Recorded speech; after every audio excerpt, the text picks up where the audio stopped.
dimanche ensoleillé.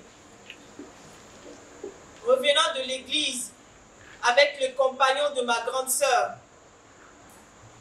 un chauffard percuta de plein fouet la moto sur laquelle nous étions.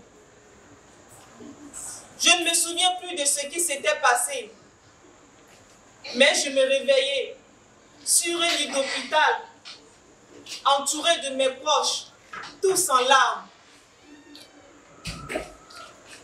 Il paraît que je revenais d'un coma de 3 jours. Mon beau-frère, quant à lui, est décédé ce même jour. 2 médecins entrent dans ma chambre. L'un d'entre eux, très hésitant, il fuit mon regard. Je commence à avoir peur et je sens que la nouvelle qui s'apprête à m'annoncer n'est pas bonne. Oui, je pressens quelque chose de pas bien, mais je ne sais quoi. Alors, son collègue prend la parole et me dit: Mademoiselle, vous êtes jeune, plein d'avenir, mais nous allons devoir vous amputer. M'amputer.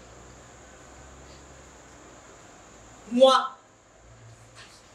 c'est pas possible, docteur. Moi, je suis basketteuse professionnelle, capitaine de l'équipe nationale. J'ai besoin de ma jambe pour jouer. Donc, dites-moi tout, docteur, sauf ça. Vous pouvez tout m'arracher, sauf mes jambes. Le sport, ce n'est pas juste une question de passion pour moi. Ça occupe une place importante dans ma vie.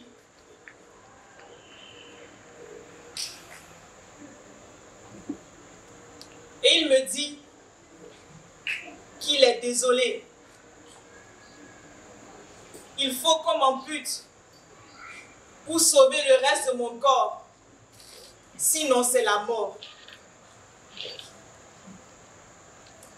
Le choix est vite fait. Mais je rentre quand même au bloc opératoire toute confiante, me disant qu'un miracle serait possible. On ne sait jamais. Peut-être que même jusqu'à la dernière seconde, le médecin se rendra compte que c'était une erreur, qu'il n'avait pas besoin d'amputer mes jambes, que je pourrais continuer à croquer la vie à pleines dents. Mais, à mon réveil, je découvre que mon pied n'est plus. C'est donc vrai. Ce n'était pas un rêve. Alors je craque. Oui, j'ai craqué. J'ai pleuré toutes les larmes de mon corps. J'en voulais au monde entier. Et je me posais 1001 questions. Qu'est-ce que je vais devenir? Est-ce que j'aurai le courage même d'affronter le regard des gens? Aurais-je même un boulot? Et mon fiancé est dans tout ça.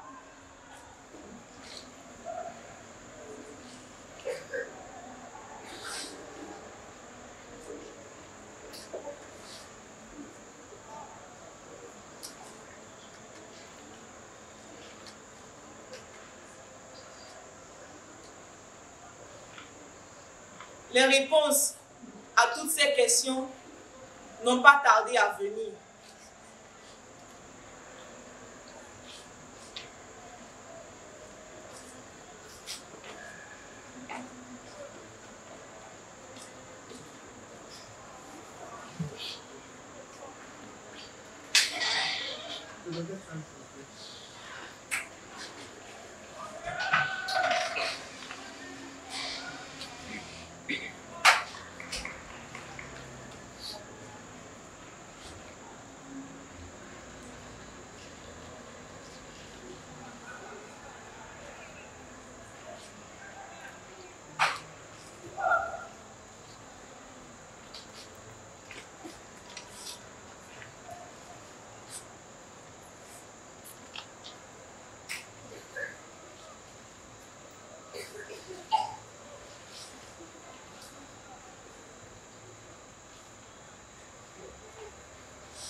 Cela peut te paraître étrange, Mais depuis ce jour, je n'arrive pas à dormir. Je n'arrive plus à retrouver le sommeil. Et la joie qui m'animait à chaque fois que je te voyais a disparu. Je suis peut-être égoïste, mais ta voix m'est lointaine. Ton corps m'est étranger. Et malgré mes efforts, je n'y arrive pas. Tu es devenu une nouvelle personne pour moi. Je ne retrouve plus les habitudes que nous avions autrefois. Tu es étrange. Une partie de toi est restée dans cet accident. Comment sera notre vie maintenant? Comment allons-nous vivre avec cette nouvelle situation? Je ne peux pas être à la hauteur avec toi. Je veux ton bien. Je veux te voir plus heureuse que tout. Je veux que tu vives une vie tranquille, paisible. Je veux bien t'accompagner, mais c'est difficile pour moi. C'est compliqué car je sais que tu ne seras pas heureuse. Je le vois dans ton regard, dans tes pas, dans tous les actes que tu poses chaque jour. Je suis confus, car je sais que tu souffres de l'intérieur. Tu veux vivre une vie de plaisir, mais je ne peux te l'offrir. Tu as besoin de quelqu'un de fort, de solide, de solidaire et de compréhensible. Mais moi, je ne le suis pas. Je ne peux plus supporter de te voir comme ça. Je veux dire te voir souffrir.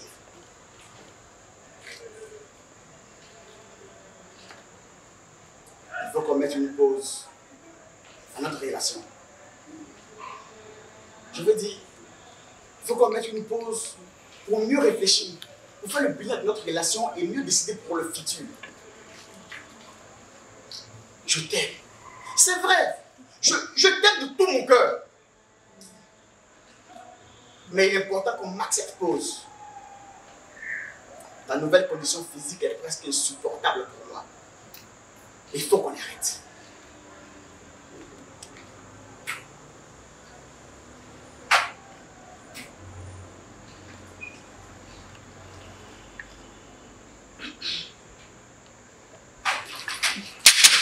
Suis-je devenue aussi horrible à tes yeux pour que tu te permettes de parler du revers de la main d'une relation de 7 ans?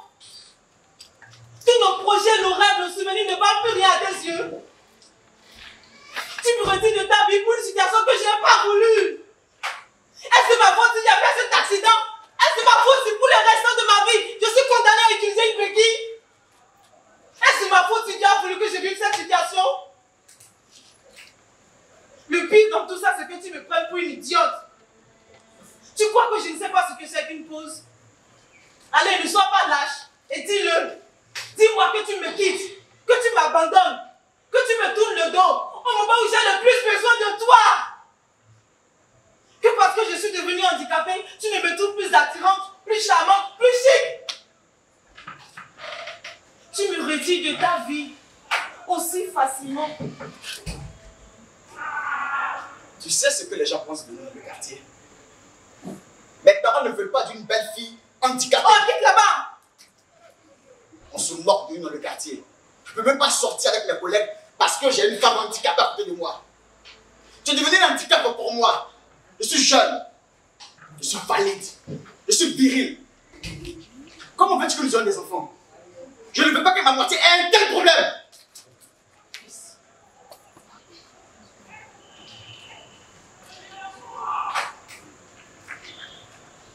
Je n'ai pas assez de force pour supporter cette situation.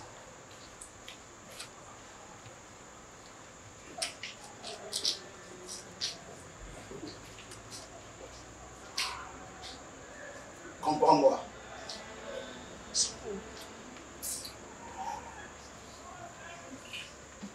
Alors je te fais honte. Aujourd'hui, moi je suis devenue celle qui te fait perdre ta dignité. Attends, tu blagues là? Tu te fous de moi, c'est ça? Moi, je suis celle qui te fait perdre toute ton existence. On peut être aussi cruel.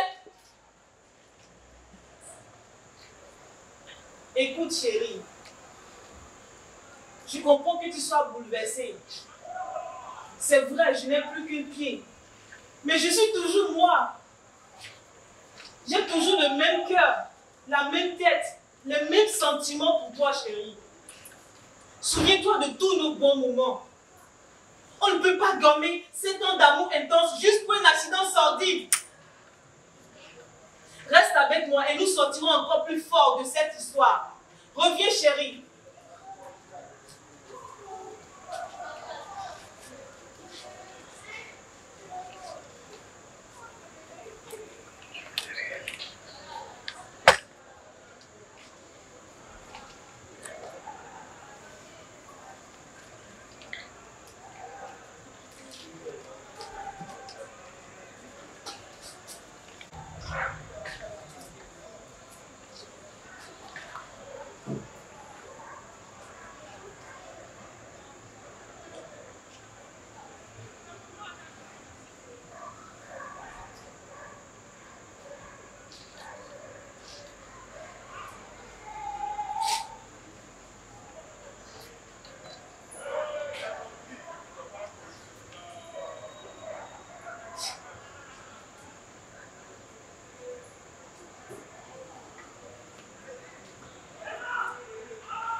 Mais pourquoi tu es si triste? Ça ne te regarde pas. Je peux t'aider? Qu'est-ce que ça peut changer si je te dis? Ça te fera du bien. Non, merci.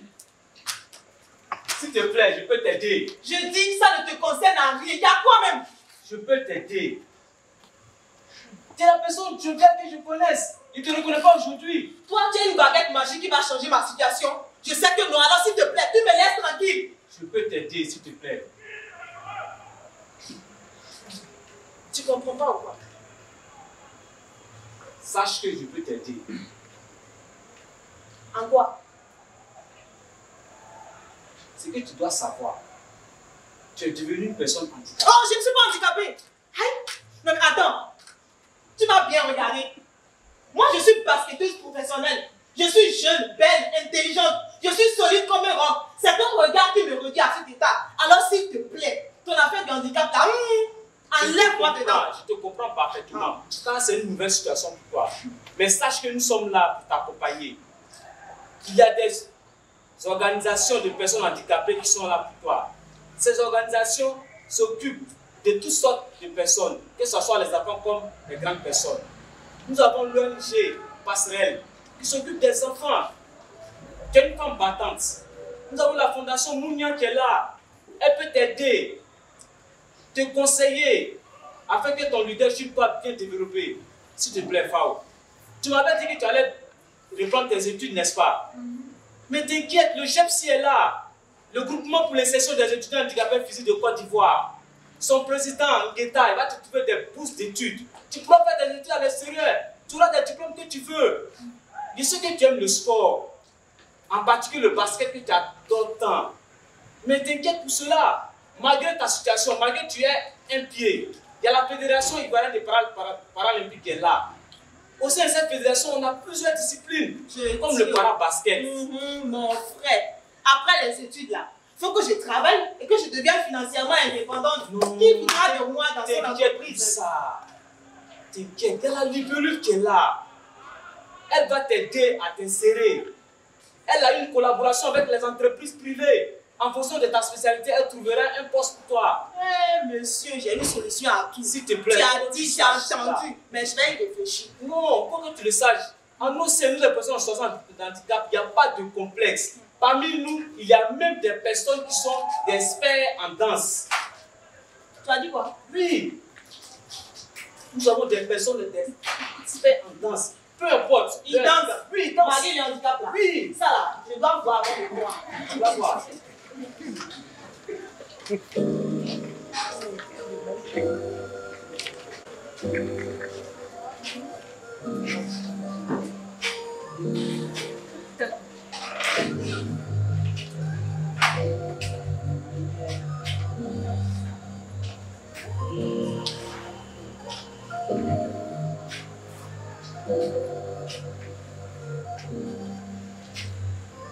Purchase your tracks today.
Purchase your tracks today.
J'ai toujours rêvé d'être un grand danseur, malgré mon handicap.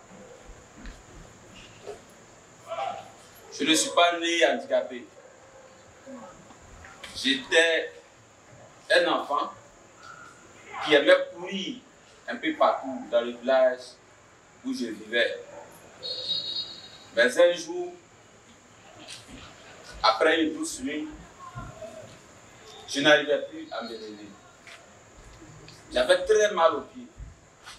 Je ne pouvais plus me tenir sur les pieds. J'ai appelé mes parents pour leur faire cas de ma situation.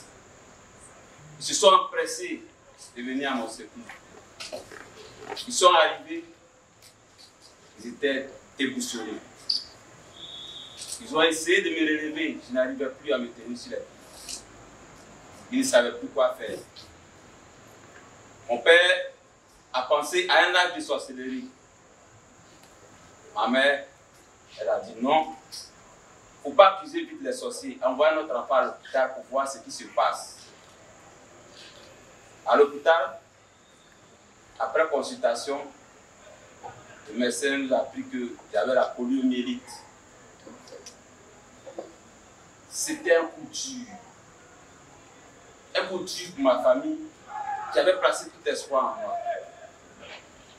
Un coup dur pour moi-même parce que je devais porter cette maladie toute ma vie. Et cette maladie m'avait contraint à l'isolement. Au village, rares sont les enfants qui voulaient s'amuser avec moi. Les enfants m'appelaient enfant sorcier. Dès qu'ils me voient, ils fuient. Ils disent que je vais les contaminer avec le handicap que je portais. Mais aujourd'hui, j'ai réussi à dominer cette situation. Je m'affirme, je m'assume et je continue de danser, de m'éclater comme il le faut. Je dis que le handicap, il n'y a pas de frein. Tu peux porter un handicap et puis t'exploser. comme toute autre personne.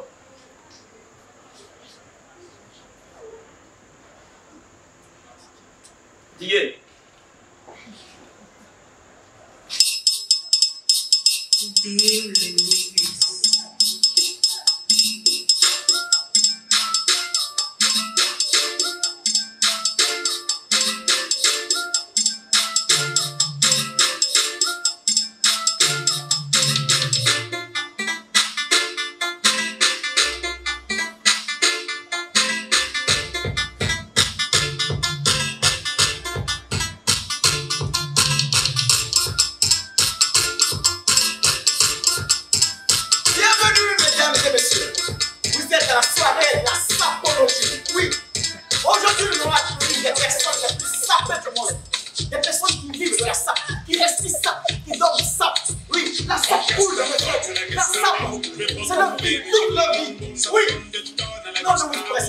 C'est pas impatient.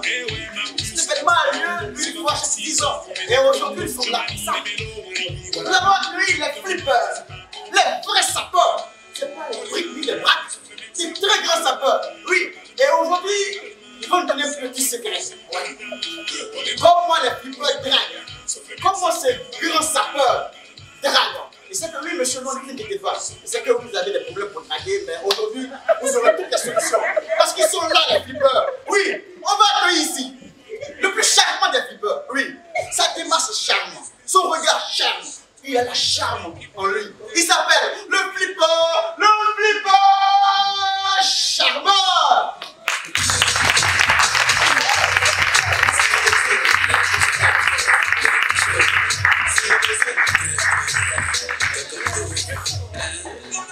Le flipper charmant, il est cette image charmant. C'est pas de l'enfant,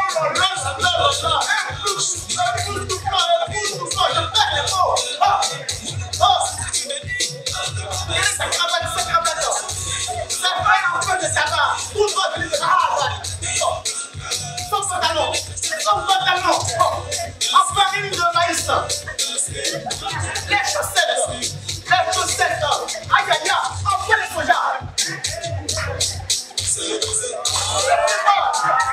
Le flipper, ce charmeur, on a fallu pour lui.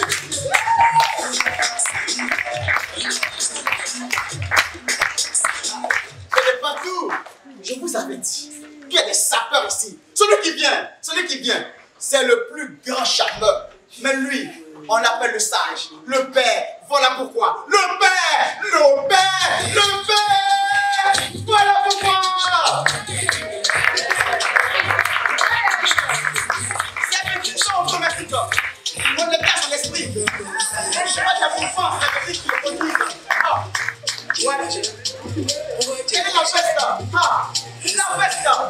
La veste du père, voilà pourquoi. La veste en pont d'acajou. C'est pas du jour la veste. C'est comme la fête.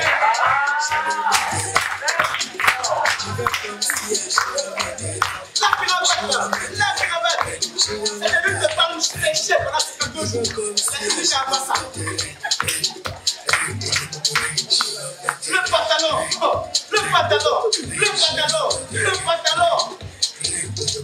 de palier. C'est lui qui a produit ça pour lui, spécial. Allez, le père, voilà pourquoi. Allez. Merci, mesdames et messieurs.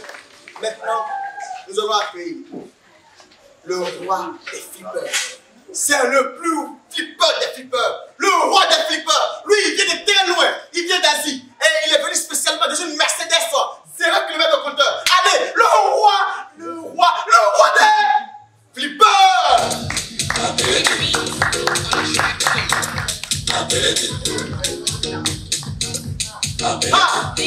Chapeau. Parapluie comme les jaloux. Obtenez, je ne peux la tenir. Sa cravate. Un cacao. Sa veste un peu de café. Sa Mercedes. On dirait que vous avez le bonheur. Il est reçu la voisin. Mais ses chaussures, c'est feu en feu. Le bambou. Quand il marche, c'est la machine.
Voilà, nous allons vous présenter maintenant notre technique de drague. Oui, dis tout. C'est pour ça que vous êtes là. Comment on drague? Moi, par exemple, j'ai ma technique. Le rapprochement pour pêcher. Ouais, c'est poisson ouvert. Pas poisson. Pour tuer. Ça veut dire quoi? Quand je vois une femme qui remplit les conditions, je cherche à créer un rapprochement de façon cible. En tenant compte de son domaine d'activité. Par exemple, si c'est une vendeuse, je l'aide à vendre.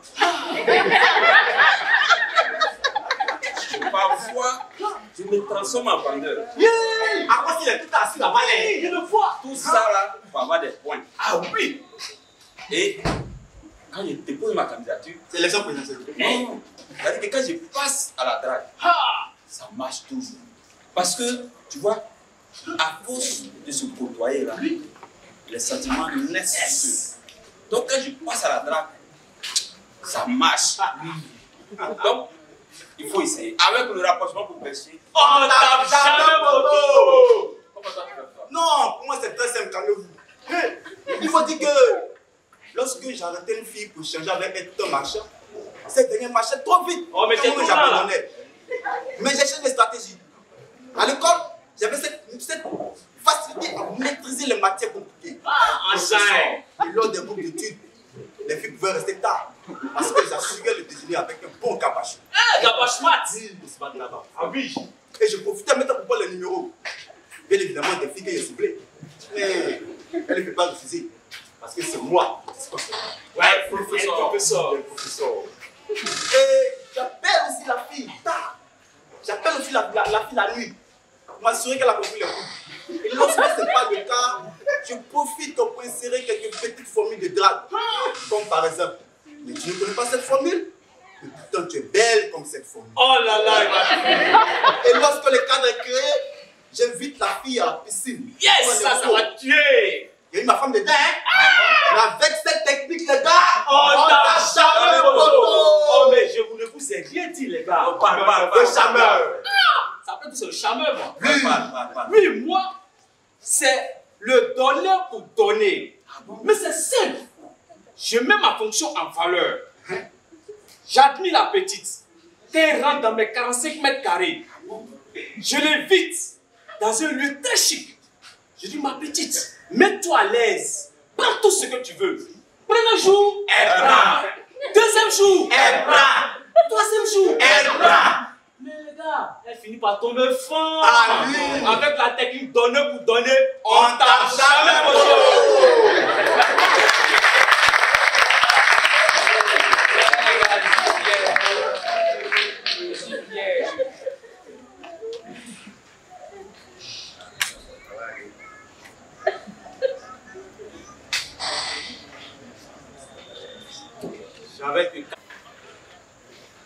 J'étais un enfant non handicapé qui aimait courir partout, jouer avec ses amis. J'adorais surtout le football. Je rêvais un jour d'être un grand joueur, afin que mes parents me voient à la télé. Mon idole était Diego Maradona. Un après-midi, pendant que mes parents étaient au champ, mon frère et moi décidons d'aller jouer sous les cacaoyers, car en son temps nous étions dans un campement. Pendant que nous jouons au football, je pris la balle, je fis des passements de chambre à mon frère. Soudain,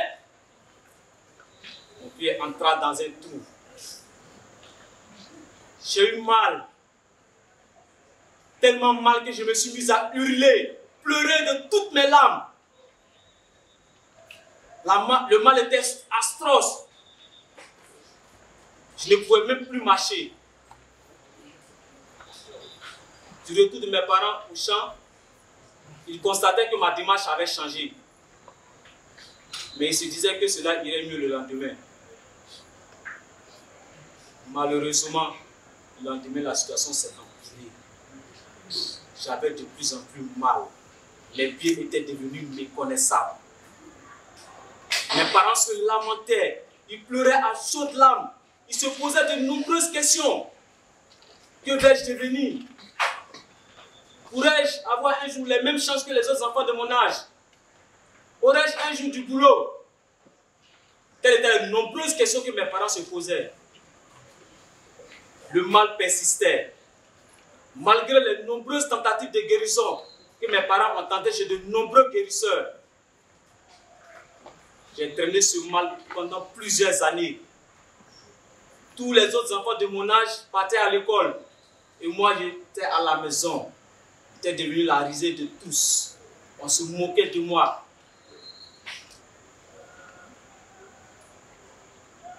Comme on le dit, il y a toujours un Dieu pour les pauvres. C'est ainsi que grâce à un inconnu, j'ai réussi à me tenir sur les pieds. Et grâce à cet inconnu, je suis ce que je suis aujourd'hui.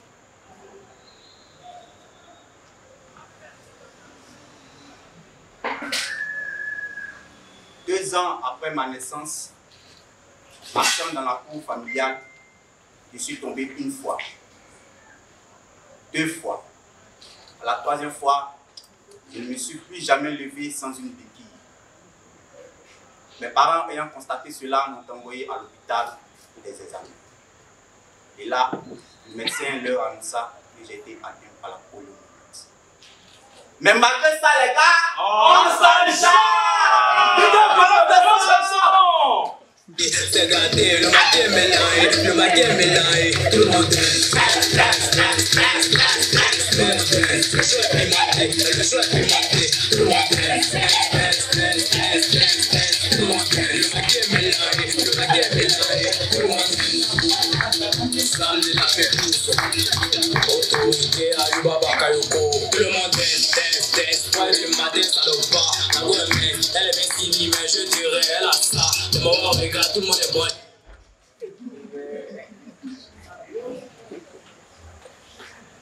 Vous les personnes handicapées, je te vois pour te pleurer. Vous n'êtes pas reconnaissant d'elle. Chaque jour, c'est bon, on doit aider. Quand on va dans nos affaires, on doit vous accompagner. On est en retard. Mais malgré qu'on vous pousse, on vous aide. Vous n'êtes pas reconnaissant. On va être poli, vous parlez mal. Un jour, vous tentez. Il faut les chiffrer, moi. Toi, tu dis quoi? Tu sais, moi, tu parles. Tu dis quoi? Est-ce qu'on t'a obligé à le dire? Et puis, il me dit, Dieu, tu veux pas de mal, quoi? Est-ce que moi, t'as oublié à le dire? Ça, d'abord, tu serais arrivé ici. Je parie que c'est un palais qui t'a poussé jusqu'ici. C'est parce qu'il n'y a pas d'ascenseur. Ah, mais tu vois, la même chose. Il n'y a pas d'ascenseur. Ah, On est la même chose. on n'est pas la même chose. On n'est pas la même chose. Qu'est-ce que tu veux qu'il n'y ait pas? Bon, tu parles le troisième étage. Parce qu'il n'y a pas d'ascenseur. Il n'y a pas de chose. Mais moi, je parle le troisième étage. Est-ce que tu peux sauter? Ah, ça, j'ai dit. Est-ce que toi, tu peux faire ça? Ah, j'ai fait un rêve. Et on n'est pas la même chose. Reste à la maison. On est la même chose. On reste à la maison un Tu peux peu. pas comprendre. Mais non, attends. Moi aussi, tu parles de la Hé, Miss Intellect, toi, tu te crois plus intelligente que qui, le Seigneur? Hein? Mais chérie, tu n'as pas pitié de toi. Regarde-toi. Et moi, toi, tu as 3 pieds. Ah, je comprends. Mais, il manque un 4e. Tu fais quoi dans la société là? Vas-y, je t'écoute. Montre-nous combien de fois tu es vide dans la tête. Allez, vas-y. C'est toujours ce que vous dites, vous êtes un fardeau pour la société, vous ne savez pas. Waouh! Eh, vous ne savez pas que vous êtes un fardeau. En quoi on est un fardeau? Mais vous là, on peut rien faire, vous ne produisez rien. Mademoiselle, Vous savez pas. Mademoiselle, pour ton information, moi, tu vois là, je suis allée à l'université. J'ai obtenu mon diplôme universitaire et j'ai travaillé en entreprise. Donc, tu me vois comme ça. Mademoiselle, pour ta nouvelle, j'ai fait l'université. Ça. Et j'ai obtenu mon diplôme universitaire. C'est parce que le pays est chaud. Toi, tu veux me parler? Dis plutôt que c'est parce que tu n'as rien dans la tête. Tu parles avec qui? Heureusement que tout le monde a réfléchi. Arrêtez-moi ça là. Il y a une poussette. Excusez-moi. Vas-y. Vous êtes des ignorants, vous. Vous êtes des ignorants, vous. Vous parlez d'intellectuel, moi. Non, tu vas dans les bêtes. Non, si vous étiez intellectuel, vous n'avez pas agi de la sorte. Vous pensez que quoi? Parce que vous êtes valide. Ça, c'est physique. C'est que vous oubliez. Vous êtes des personnes handicapées en souci. Voilà.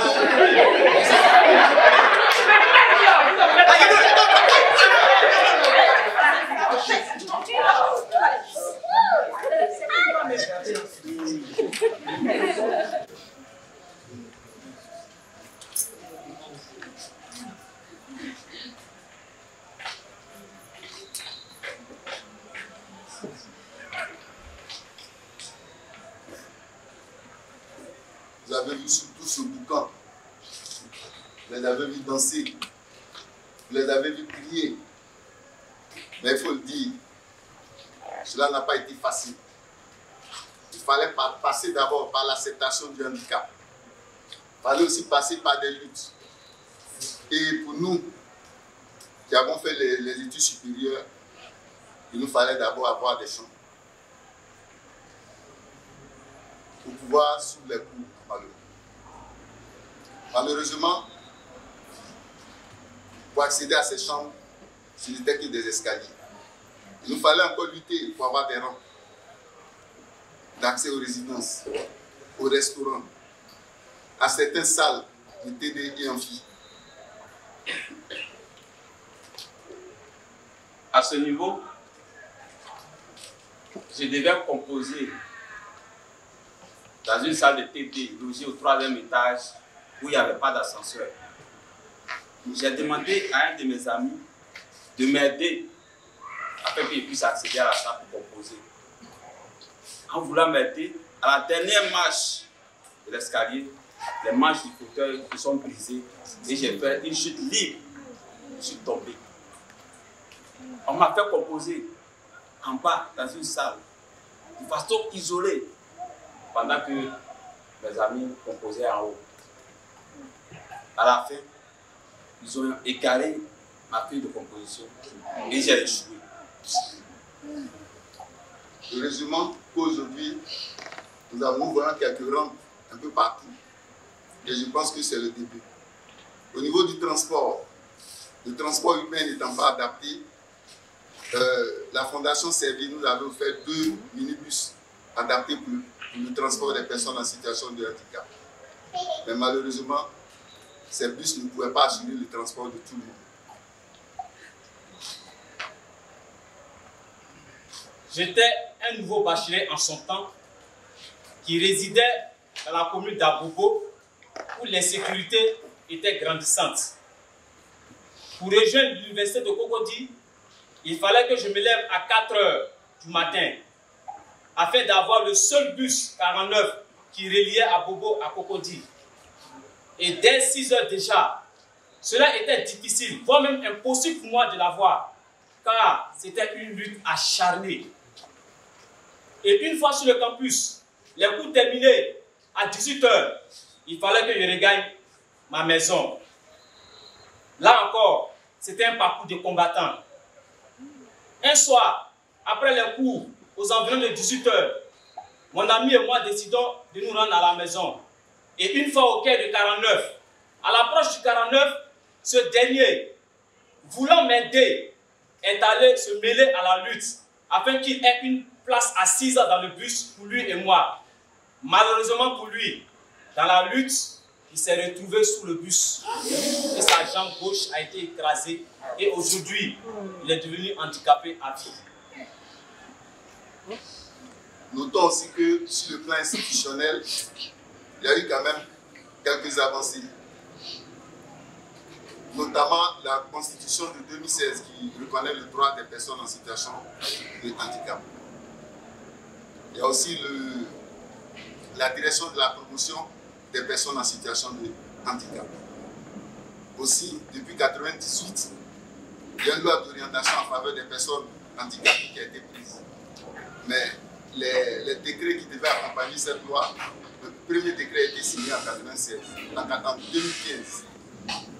Notamment le décret portant le recrutement des personnes en situation de handicap dans le privé.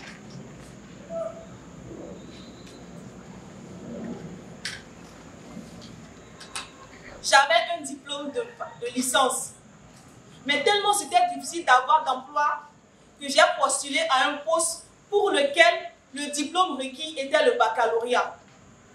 Pendant l'entretien, j'ai expliqué à l'employeur que cela ne me dérangeait pas que je sois payé comme quelqu'un qui a un baccalauréat. Malheureusement, il m'a expliqué qu'il ne pouvait pas m'embaucher juste à cause de mon handicap. À la recherche d'un stage pour valider mon diplôme, j'ai fait plusieurs demandes de stage et j'ai été reçu pour un entretien. Arrivé à cet entretien, l'employeur m'a jeté cette phrase violente au visage en me disant « Mais monsieur, je ne savais pas que vous étiez handicapé, sinon je ne vais pas vous appeler. » Tout récemment, nous avons eu le fonds d'insertion des personnes en situation de handicap, qui veut que chaque entreprise privée recrute au moins pour moins de 100 employés une personne en situation de handicap et au-delà 2% de l'effectif permanent. Et si ces personnes ne respectent pas cette loi, ils doivent payer des contributions pour alimenter le fonds d'insertion des personnes en situation de handicap. Nous rappelons aussi qu'il y a une loi qui permet le recrutement dérogatoire des personnes en situation de handicap à la fonction publique. Et grâce à cette loi, nous sommes autour de 2000 à travailler vraiment de façon régulière. Dans l'ensemble, il faut noter qu'il y a des efforts qui sont faits. Mais il en reste beaucoup encore.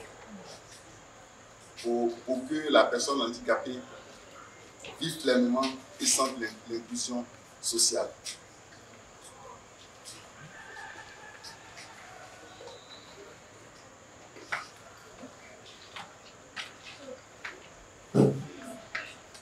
Je voulais dire que le handicap n'est pas une fatalité.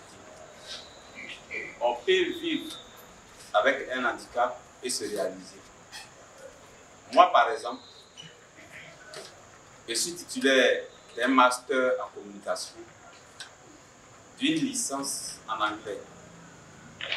Et en dehors de ces qualifications académiques, j'ai aussi des compétences managériales et organisationnelles. Je suis coaching mentor, je suis formateur. Et mon expérience m'a permis de voyager un peu partout dans le monde.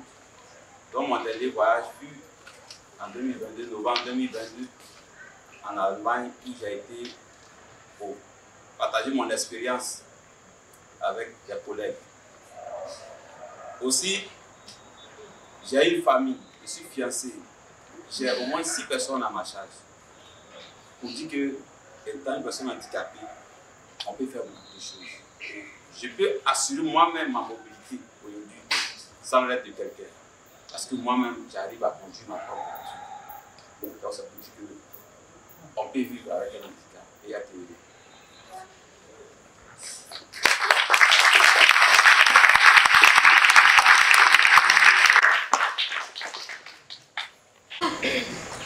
Les regards de mépris face à mon handicap, j'ai réussi à me faire une place dans la société. Aujourd'hui, je suis titulaire d'une maîtrise en biochimie, titulaire d'un master en biotechnologie, biosécurité, bioressources, doctorant en biochimie et santé. Je suis ingénieur au ministère de l'Industrie. Pour vous dire, le handicap n'est pas une fatalité.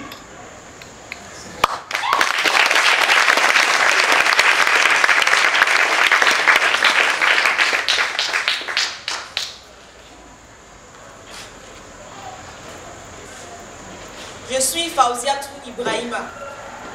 Malgré mon handicap, j'ai poursuivi mes études universitaires et j'ai obtenu ma licence professionnelle en transport logistique. J'ai été la représentante de la jeunesse béninoise lors de l'Assemblée parlementaire paritaire Afrique, Caraïbes, Pacifique, Union européenne en 2018. Ici en Côte d'Ivoire, j'ai été élue meilleure joueuse du championnat mixte, étant pourtant la seule femme parmi les hommes. Après ma rupture, j'ai rencontré un homme, un vrai cette fois-ci. Il a su voir au-delà de mon handicap et a fait de moi sa femme. Et aujourd'hui, je suis mère de 4 merveilleuses enfants.